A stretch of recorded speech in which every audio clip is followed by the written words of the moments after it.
요즘 우리가 예배 때마다 유머 조크를 하나씩 하는데 이제 미천이 다 떨어져 가지고 제가 아주 힘들어요. 요즘 뭐 설교 준비보다 유머 찾는 게 더 힘든 것 같아요. 마침내 하나 찾았는데요.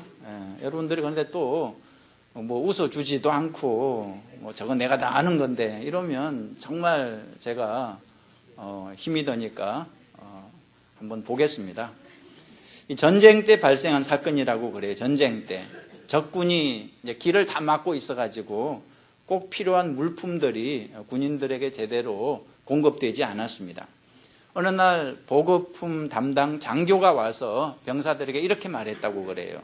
지금부터 좋은 소식 하나, 나쁜 소식 하나를 전하겠다. 어느 소식을 먼저 듣고 싶은가? 여러분은 어느 소식을 먼저 듣고 싶으세요? 그 병사들도 다 좋은 소식 먼저 듣고 싶다 그랬습니다. 좋은 소식은 오늘 너희들이 마침내 팬티를 갈아입게 될 것이다. 병사들이 지금 한 달 넘게 팬티를 갈아입지 못했습니다. 그래서 너무 좋아가지고 막 함성을 질렀습니다. 그 다음에 장교가 이렇게 말했습니다. 이번에는 나쁜 소식을 전하겠다. 자, 지금부터 옆 사람과 팬티를 바꿔 입는다. 실시. 좋은 소식 하나, 나쁜 소식 하나. 우리는 요즘 이 고린도 전서 13장을 묵상하고 있습니다. 묵상을 할 때는 순서가 있다 그랬습니다. 몇 가지 순서가 있는데 첫째가 말씀 읽기입니다. 말씀 읽기. 묵상을 할 때는 항상 말씀을 2번, 3번 읽고 시작을 해야 되는데 아까 한 번 읽었으니까 한 번만 더 읽겠습니다. 하나님의 음성 듣기를 사모하면서 말씀을 다시 한번 읽겠습니다. 고린도전서 13장 4절부터 8절까지 우리 같이 읽죠. 사랑은 오래 참고 사랑은 온유하며 시기하지 아니하며 사랑은 자랑하지 아니하며 교만하지 아니하며 무례히 행하지 아니하며 자기의 유익을 구하지 아니하며 성내지 아니하며 악한 것을 생각하지 아니하며 불의를 기뻐하지 아니하며 진리와 함께 기뻐하고 모든 것을 참으며 모든 것을 믿으며 모든 것을 바라며 모든 것을 견디느니라. 사랑은 언제까지나 떨어지지 아니하되 예언도 패하고 방언도 거치고 지식도 패하리라. 아멘. 자, 두 번째 순서는 기도입니다. 성경 말씀을 깨닫기 위해서는 반드시 기도를 해야 됩니다.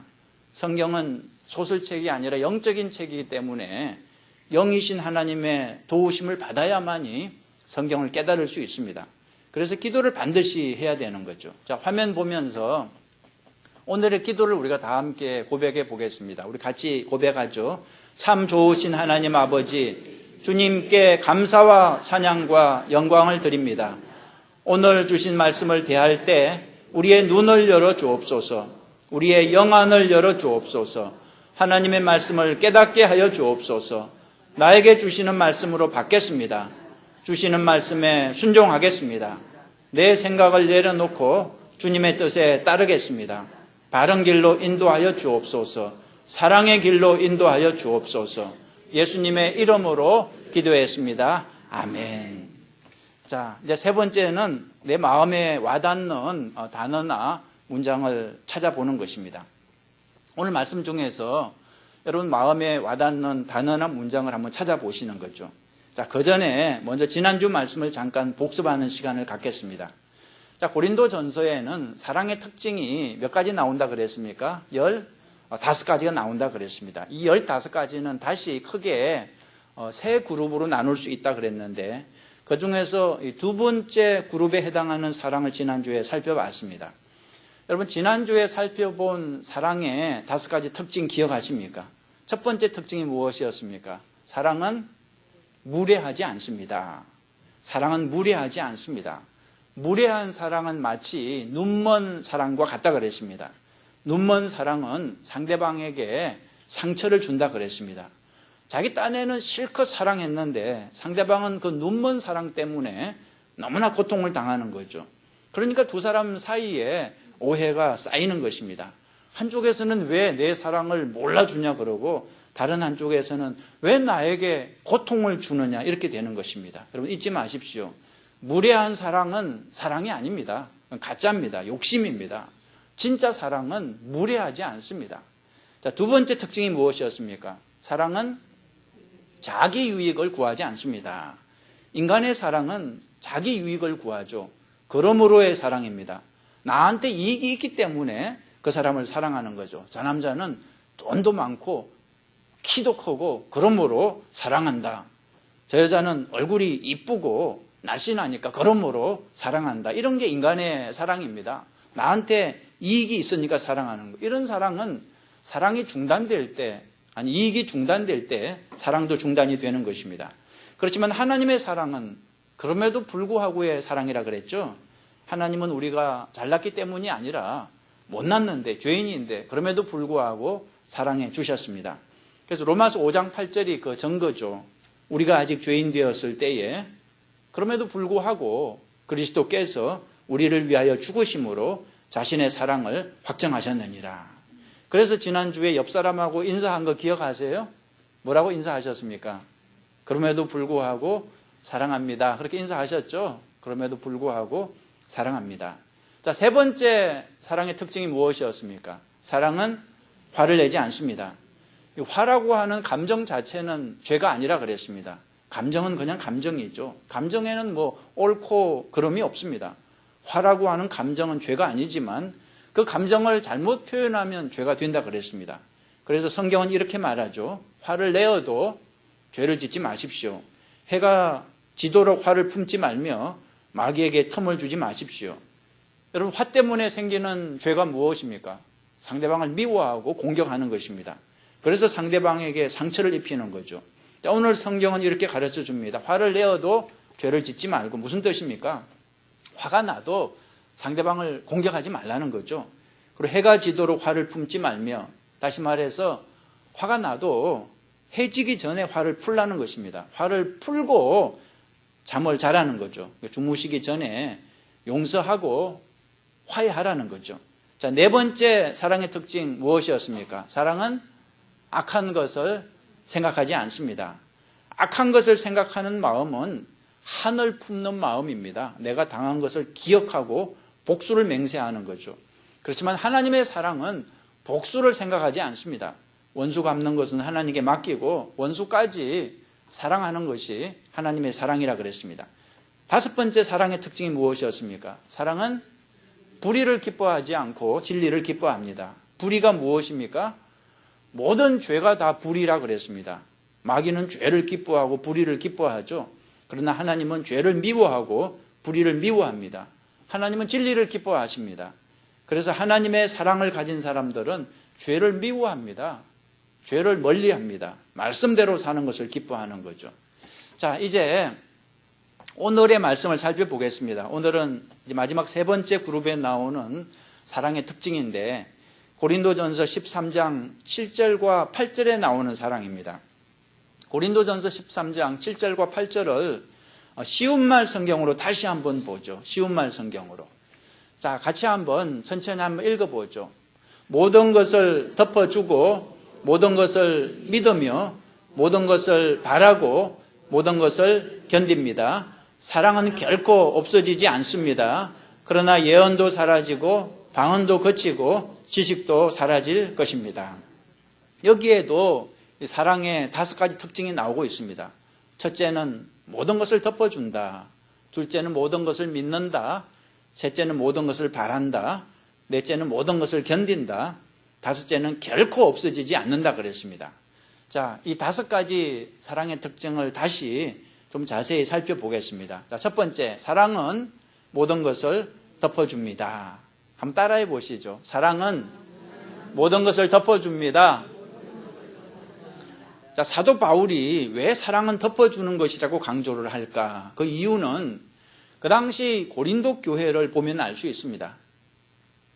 고린도 교회는 덮어주는 교회가 아니었습니다. 서로 까발리고 공격하는 교회였습니다.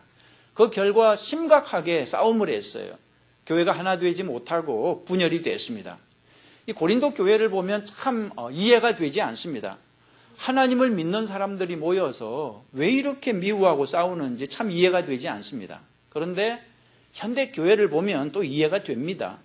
하나님을 믿는 사람들은 지금도 모여서 또 미워하고 싸우고 있습니다. 교인들이 두 패로 갈라져 가지고 경찰이 출동하고 고소하고 이런 일들이 현대 교회 안에서 실제로 발생하고 있습니다. 여기서 무엇을 알 수 있습니까? 인간들은 할 수 없다는 것입니다. 이 전년 전이나 지금이나 여러분 인간은 똑같습니다. 성품이. 인간이 모인 곳에는 항상 싸움이 있습니다. 죄가 있고 미움이 있고 다툼이 있습니다. 옛날 교회, 현대 교회, 교회가 문제가 아니라 인간이 문제입니다. 인간들은 신앙이 있어도 싸우고 없어도 싸우더라고요. 불교 믿으면 안 싸웁니까? 뭐 이슬람교 믿으면 안 싸웁니까? 저번에 신문에 보니까요. 이슬람교를 믿는 어떤 사람들은 한 여자를 놓고 두 남자가 서로 경쟁을 하다가 두 남자가 합의를 봤는데 어떻게 합의를 봤는지 아십니까? 우리 여자 하나 때문에 싸우지 말자. 공평하게 저 여자 없애버리자. 그래서 총을 쏴가지고 그 여자를 죽여버렸어요. 동영상이 막 이렇게 신문에 났던데요. 인간들이 모인 곳에는 항상 죄가 있고 갈등이 있습니다. 완전한 교회는 지상에 없습니다. 싸움이 없는 교회는 지상에 없습니다. 사랑해서 결혼했지만 또 살다 보면 다 싸우는 게 인간들 아니겠습니까? 이 지상의 교회는 흠이 많고 문제가 많습니다. 이 고린도 교회에 있었던 문제점을 좀 몇 가지 요약하면 이렇습니다. 첫째, 고린도 교회에는 파벌이 있었습니다. 바울파, 베드로파, 심지어 예수파도 있었어요. 이 파는 바울이나 베드로 혹은 예수님이 만든 게 아니었습니다. 자기들끼리 막 편을 갈라서 싸우면서 이름을 갖다 붙였어요. 우리는 바울파다, 우리는 베드로파다. 마귀는 파 만드는 걸 참 좋아합니다. 파를 만들어서 분열시키고 싸우게 만드는 거죠. 두 번째, 고린도 교회는 음행의 문제가 있었습니다. 교회 안에서 성적인 문란이 있었습니다. 그때나 지금이나 인간들이 모인 집단에는 다 똑같습니다. 성적인 문제가 있습니다. 그래서 여러분 교회를 위해서 기도할 때는 꼭 이 기도를 하셔야 됩니다. 성적인 죄가 발생하지 않도록 기도를 해야 됩니다. 세 번째로 고린도 교회에는 소송이 있었습니다. 교회 문제를 교회 안에서 해결하지 못하고 세상 법정까지 갔습니다.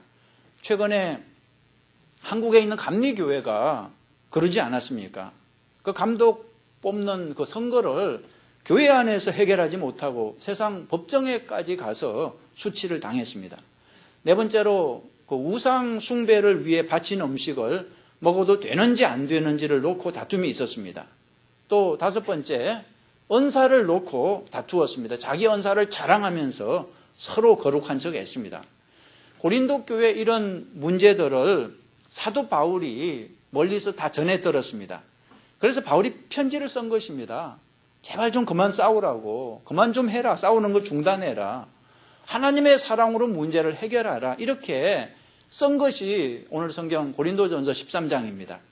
특히 오늘 성경에서 바울은 사랑으로 덮어주라 이 말을 하고 있습니다. 사랑으로 덮어주라. 싸워서는 문제가 해결되지 않는다. 덮으면 치료가 일어나기 시작한다는 것입니다. 어떤 사람은 반대를 합니다. 덮으면 문제가 그대로 있지 않느냐, 누가 문제를 해결하느냐 이렇게 따지는데 누가 해결합니까? 여러분, 내가 해결하는 거 아닙니다. 인간들이 문제를 해결할 수 없습니다. 하나님이 해결하시는 것을 믿으셔야 됩니다. 그렇게 악했던 사람이, 그렇게 형편없던 사람이 하나님의 사랑을 받으면 변하기 시작하는 거죠. 하나님의 사랑으로 덮으면 기적이 일어나는 것입니다. 여러분, 사도행전 18장에 보면 브리스길라와 아굴라 부부가 나옵니다. 이 부부가 섬기고 있는 교회에 새로운 목회자가 부임을 했는데 아볼로라는 목회자였습니다. 아볼로는 학문이 높고 성경에 능한 사람이었습니다. 그런데 이 사람에게 치명적인 문제가 하나 있었습니다. 교회에서 쫓겨날 수도 있을 만큼 큰 허물이었습니다. 그것이 무엇이냐 그러면 요한의 세례만 알고 예수의 세례에 대해서는 알지 못했다는 것입니다. 이 사실을 누가 알아차렸냐 그러면 브리스길라와 아굴라 부부였습니다. 브리스길라와 아굴라 부부는 배운 게 없고 가난한 노동자였습니다. 그런데 유명한 설교자 아볼로의 약점과 허물을 발견했으니까 이것은 기회였습니다. 어떤 기회였습니까? 나를 자랑할 수 있는 기회였습니다. 우리는 가난하고 무식한 노동자가 아니라 저 아볼로보다 더 똑똑하다는 사실을 만천하에 알릴 수 있는 기회였습니다. 그런데 이 브리스길라와 아굴라 부부는 그렇게 하지 않았죠. 조용히 아볼로를 찾아가서 예수의 세례에 대해서 얘기해 주었습니다.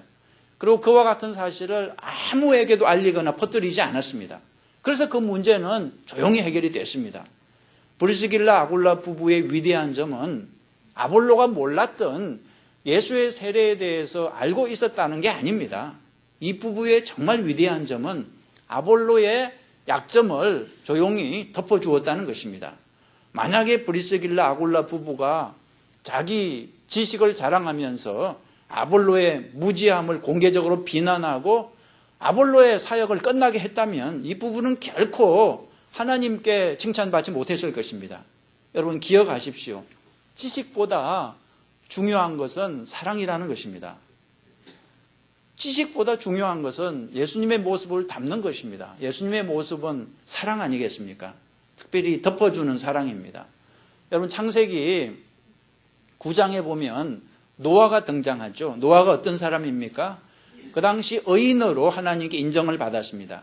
그런데 그 노아가 창세기 9장에서 어떤 상태에 있었습니까? 술에 취해서 벌거벗고 추태를 벌이고 있었습니다. 이 광경은 완전히 특종감이었습니다. 대낮에 의인이 술에 취해서 나체로 누워있는 그 모습, 또 보통 사람도 아니고 하나님이 인정한 의인 노아가 이런 모습을 하고 있다니, 여러분 이 놀라운 광경을 누가 제일 먼저 봤습니까? 노아의 아들 함이 봤습니다. 함은 그 광경을 특종으로 생각했습니다. 정말 혼자 보기 아깝다고 생각했습니다. 그래서 어떻게 했습니까? 신이 나서 그냥 소문을 냈습니다. 사람들은 본능적으로 소문내기를 좋아합니다. 저를 포함해서 우리 모두가 소문내기를 좋아하는 그런 죄인의 본성이 있습니다. 죄를 타고났기 때문에. 그런데 놀라운 것은 셈과 야벳의 태도죠. 셈과 야벳은 달랐습니다. 이 놀라운 특종을 목격하고 어떻게 행동했습니까? 그것을 소문내기 위해서 동네로 달려갔습니까? 그렇지 않습니다. 아버지의 허물과 수치를 보지 않기로 마음을 먹었습니다. 그래서 옷을 들고 뒷걸음질 쳐 들어가서 허물과 수치를 덮어주셨습니다. 우리는 이 셈과 야벳의 모습을 통해서 하나님의 사랑을 보게 됩니다. 하나님의 사랑은 덮어주는 것입니다. 남의 허물과 약점을 덮어주는 것이 하나님의 사랑입니다. 남의 약점을 덜추어서 소문내고 그것은 마귀의 모습입니다. 여러분과 저는 하나님의 사랑을 가진 셈과 야벳을 닮았으면 좋겠습니다. 여러분과 저는 하나님의 사랑을 가진 이 브리스길라와 아굴라 부부를 좀 닮았으면 좋겠습니다. 남의 허물을 폭로하지 않고 조용히 덮어주는 그런 사람이 될 수 있었으면 좋겠습니다. 예수님의 제자가 되고 예수님을 닮는 게 바로 이런 것입니다. 뭐 방언하고 입신하고 예언하고 그런 것만 전부가 아니라 정말 예수님을 닮은 사람이 되는 거죠. 그것이 중요합니다. 예수님처럼 사랑하는 그런 사람이 되는 것이 중요합니다. 남의 허물과 실수를 즐거워하고 그것을 비열하게 남들에게 소문내고 퍼뜨리는 마귀의 속성이 우리에게 있습니다. 저에게도 있고 여러분에게도 있을 것입니다. 우리가 앞으로 여러분 그런 마음과 싸울 수 있기를 바랍니다. 남의 허물을 퍼뜨리는 마귀의 사람이 아니라 덮어주는 하나님의 사람이 될 수 있기를 바랍니다. 베드로전서 4장 8절 보세요. 사랑은 허다한 죄를 덮느니라 그랬습니다. 사랑은 허다한 죄를 덮느니라. 그런데 여러분 한 가지 예외가 있습니다. 뭐냐 그러면 범죄 행위는 덮어줄 수 없다는 것입니다. 예를 들어서 여러분 가정폭력이나 성폭력 같은 행위는 덮어줄 수 없습니다. 누가 저한테 그런 상담을 하면 저는 경찰에 신고할 겁니다. 우리 교회는 연합감리교회 소속인데 연합감리교회는 연합감리교회 법을 지켜야 됩니다. 우리 교회 법에 의하면 교회 안에서 또는 가정에서 이렇게 발생한 범죄 행위를 덮어서는 안 됩니다. 만약에 제가 그걸 알고도 덮으면 제가 교단에서 징계를 받는 거죠. 여러분 교회 안에서 어떤 성폭력 사건이 발생했을 때 어떻게 해야 됩니까? 덮어야 됩니까? 그건 덮으면 안 됩니다. 경찰에 신고해야 됩니다. 목사인 저를 포함해서 누구의 범죄라 할지라도 범죄는 신고를 해야 됩니다. 여러분 오늘 성경에서 덮어주라는 것은 범죄를 덮어주라는 것이 아닙니다. 약점과 허물을 덮어주라는 거죠. 자, 두 번째로 사랑은 모든 것을 믿습니다. 이렇게 되어 있습니다. 모든 것을 믿는다. 이 말의 뜻이 무엇입니까? 모든 것을 믿는다. 포기하지 않는다는 뜻입니다. 저 인간 털렸어. 이렇게 포기하지 않는다는 거죠. 하나님의 사랑은 사람을 포기하지 않습니다. 끝까지 믿음을 가지고 기다려주는 거죠. 지금은 형편없지만 장차 변할 거야. 이렇게 믿어주고 기다려주는 것입니다. 여러분, 우리가 다 그렇게 해서 변한 사람들 아니겠습니까? 우리가 한때는 엄청난 죄인들이었습니다. 여러분은 어떤지 몰라도 저는 그렇습니다. 저는 별로 그렇게 싹수가 없는 그런 사람이었어요. 근데 하나님이 저를 포기하지 않고 믿어주시고 기다려주셨습니다. 그렇게 해서 우리가 오늘 이 자리에서 하나님을 예배하는 거룩한 사람으로 마침내 변한 거 아니겠습니까? 하나님의 사랑은 사람을 포기하지 않습니다. 끝까지 믿어주고 기다려주는 거죠. 우리가 지금 여러분 고린도전서 13장에서 하나님의 사랑을 배우는 것입니다. 인간의 사랑을 배우는 거 아닙니다.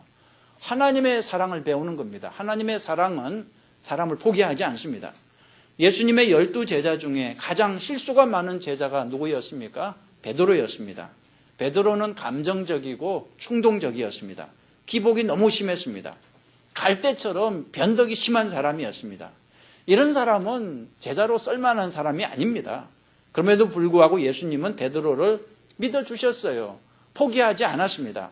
장차 반석 같은 사람이 될 것이라고 믿어주셨습니다. 베드로의 원래 이름은 시몬이었습니다. 그런데 예수님이 게바로 바꿔주셨어요. 게바는 아람어인데 헬라어로 하면 이제 베드로가 되는 거죠. 베드로의 이름 뜻이 무엇입니까? 반석이라는 뜻입니다. 지금은 흔들리는 갈대 같지만 난 너를 믿는다. 네가 장차 반석 같은 사람이 될 것이다. 결국 베드로는 예수님이 믿어주신 대로 반석 같은 사람이 되지 않았습니까? 예수님의 수제자가 되고 초대교회 지도자가 되고 마침내 순교자가 되지 않았습니까? 이것이 바로 하나님의 사랑입니다. 하나님의 사랑은 죄를 덮어주고 또 그 사람을 믿어주고 기다려주는 것입니다. 여러분, 하나님의 사랑으로 사랑하시기 바랍니다. 인간의 사랑으로 하지 말고, 인간의 사랑은 쉽게 포기하죠. 하나님의 사랑은 포기하지 않고 믿어줍니다. 여러분, 자녀를 포기하지 마시고 포기하지 마십시오. 끝까지 믿어주십시오. 여러분의 남편과 아내를 포기하지 말고 하나님의 사랑으로 기다려주면 마침내 변하게 될 것입니다. 자, 세 번째 하나님의 사랑은 모든 것을 바랍니다. 모든 것을 바란다. 이 말은 쉽게 말해서 희망을 주는 것입니다. 하나님의 사랑은 희망을 주는 것입니다.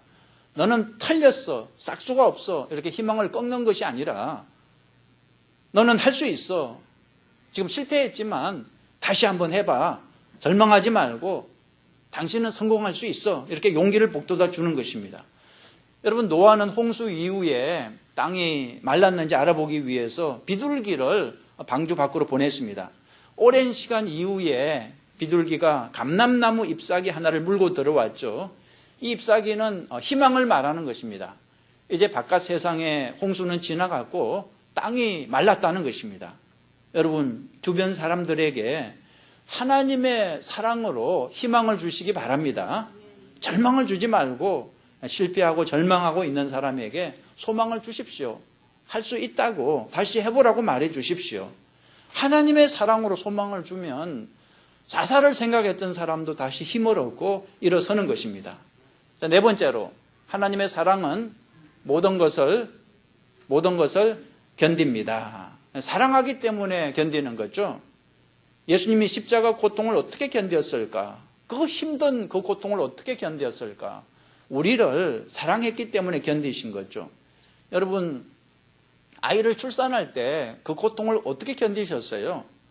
아이를 사랑하기 때문에 그 출산의 고통을 견디는 거 아니겠습니까?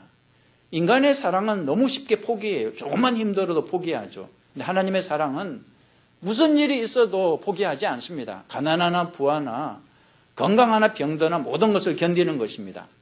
그래서 혼인 예식을 할 때 여러분, 결혼식은 하나님의 사랑으로 하는 것입니다. 세상 사람들은 인간의 사랑으로 하지만 우리 믿는 사람들은 하나님의 사랑으로 혼인을 하는 것입니다.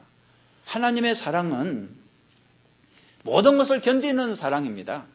그래서 혼인 예식을 할 때 목사가 신랑 신부에게 혼인 서약을 하게 하죠. 여러분, 혼인 서약을 보면 이것은 인간의 사랑이 아닙니다. 이건 하나님의 사랑입니다. 한번 보시죠. 나는 그대를 내 아내로 맞아 혹은 내 남편으로 맞아 이제부터 평생토록 즐거우나 괴로우나 가난할 때나 부할 때나 병들거나 건강하거나 어떤 환경에서라도 당신을 귀중히 여기고 사랑하며 죽음이 우리를 나눌 때까지 오늘의 이 서약을 지키기로 하나님과 여러 정인들 앞에서 굳게 다짐합니다. 여러분, 이 서약은 끝까지 견디겠다는 것입니다. 가난한 것도 견디고 병든 것도 견디고 괴로운 것도 견디고 모든 것을 끝까지 견디는 것이, 그것이 하나님의 사랑이라는 것입니다. 여러분, 혼인은 하나님의 사랑으로 해야 됩니다. 인간의 사랑으로는 3년 지나면 더 이상 없어진다는데요. 과학자들이. 인간의 사랑은 3년 지나면 끝입니다. 근데 하나님의 사랑은 영원히 가는 거죠. 여러분, 인간의 사랑으로 남편과 아내를 사랑하지 마시고, 인간의 사랑은 달면 삼키고 써면 뱉는 거죠. 자기한테 유익하면 사랑하고 해로우면 버리고, 그러지 마시고 하나님의 사랑으로 하십시오. 모든 것을 견디는 하나님의 사랑이 여러분에게 있기를 축원합니다.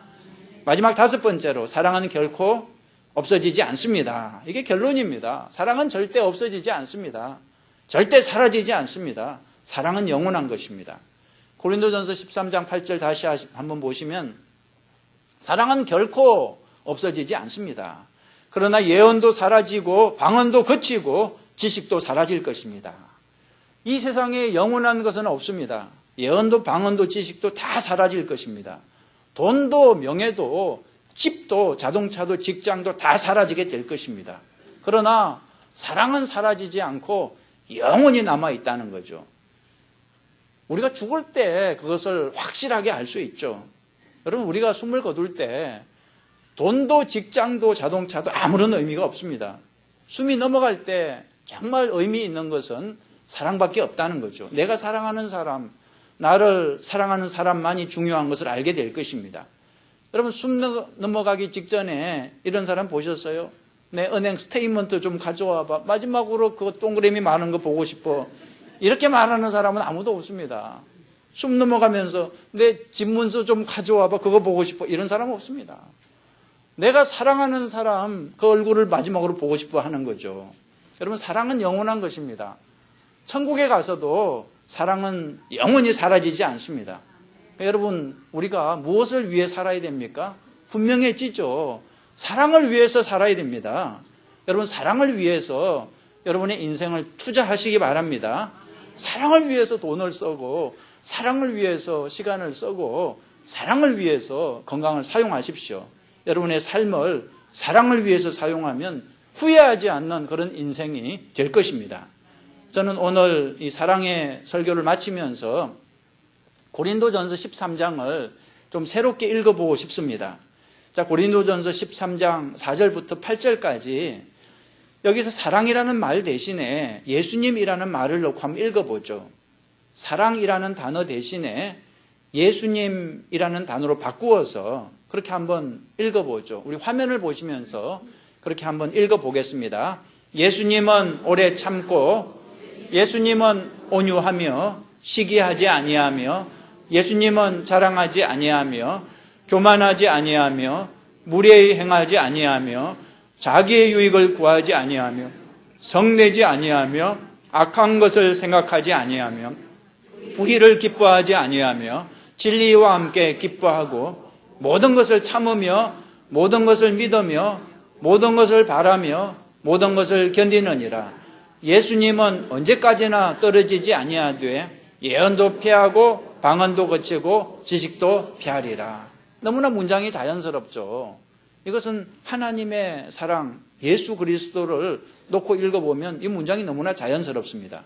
자, 이번에는 사랑이라는 글자 대신에 여러분의 이름을 놓고 한번 읽어보시죠. 여러분의 이름을 놓고, 저는 제 이름을 놓고 한번 읽어볼 테니까 여러분의 이름을 놓고 한번 읽어보세요. 문장이 자연스러운지. 저는 상용은 오래 참고 이렇게 읽을 테니까 여러분의 이름을 넣고 자 한번 읽어보죠. 우리 끝까지 한번 읽어보죠. 자 시작. 상용은 오래 참고 상용은 온유하며 시기하지 아니하며 상용은 자랑하지 아니하며 교만하지 아니하며 무례히 행하지 아니하며 자기의 유익을 구하지 아니하며 성내지 아니하며 악한 것을 생각하지 아니하며 불의를 기뻐하지 아니하며 진리와 함께 기뻐하고 모든 것을 참으며 모든 것을 믿으며 모든 것을 바라며 모든 것을 견디느니라. 상용은 언제까지나 떨어지지 아니하되 예언도 패하고 방언도 거치고 지식도 패하리라. 자연스럽게 읽어지세요? 저는 도무지 잘 읽어지지가 않네요. 제 이름을 넣으니까. 꼭 거짓말하는 것 같아요. 예수님을 넣고 읽을 때는 너무나 잘 어울렸는데 감동이 있었는데 자 마지막으로 이렇게 한번 읽어보죠. 사랑이라는 말 대신에 내 안에 계신 예수님 이렇게 한번 바꾸어서 읽어보죠. 내 안에 계신 예수님은 오래 참고 이렇게 읽으면 다시 이 문장이 감동이 있을 것입니다. 나는 못하지만 내 안에 계신 예수님 그 하나님의 사랑은 하실 수 있다는 거죠. 다시 한번 읽겠습니다.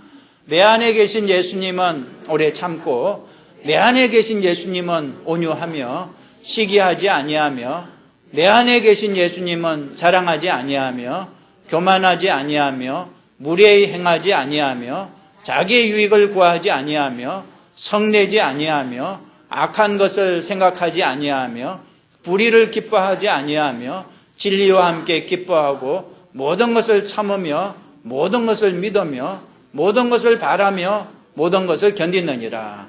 내 안에 계신 예수님은 언제까지나 떨어지지 아니하되 예언도 피하고 방언도 거치고 지식도 피하리라. 아멘.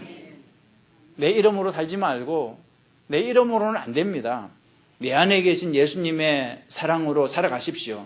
나는 못해도 내 안에 계신 예수님께 의지하면 우리가 이 고린도전서 13장에 나오는 하나님의 사랑을 다 실천할 수 있다는 것입니다. 빌립보서 4장 13절에 내게 능력 주시는 자 안에서 내가 모든 것을 할 수 있느니라 그랬잖아요. 예수님 안에서 내가 하나님의 사랑을 할 수 있습니다. 하나님의 사랑으로 여러분 가정에서 남편과 아내를 사랑할 수 있습니다. 내 이름으로는 안 됩니다. 그러나 내 안에 계신 예수님의 그 아가페 사랑으로 사랑할 수 있습니다. 끝까지 견딜 수 있습니다. 말씀을 마치겠습니다. 우리는 오늘 마지막으로 5가지 사랑의 특징을 또 배웠는데 사랑은 첫 번째 모든 것을 덮어줍니다. 사랑은 모든 것을 믿어줍니다. 사랑은 모든 것을 바랍니다. 사랑은 모든 것을 견딥니다. 사랑은 결코 없어지지 않습니다. 여러분 이러한 하나님의 사랑을 실천하면서 살아가는 저와 여러분 모두가 되시기를 주님의 이름으로 축원합니다. 우리 옆에 분한테 그렇게 인사 한번 하죠. 하나님의 사랑으로 사랑합니다. 이렇게 하나님의 사랑으로 사랑합니다. 그죠? 많은 뜻이 담겨져 있습니다. 하나님의 사랑으로 끝까지 사랑하겠습니다. 우리 같이 눈을 감고 기도하죠.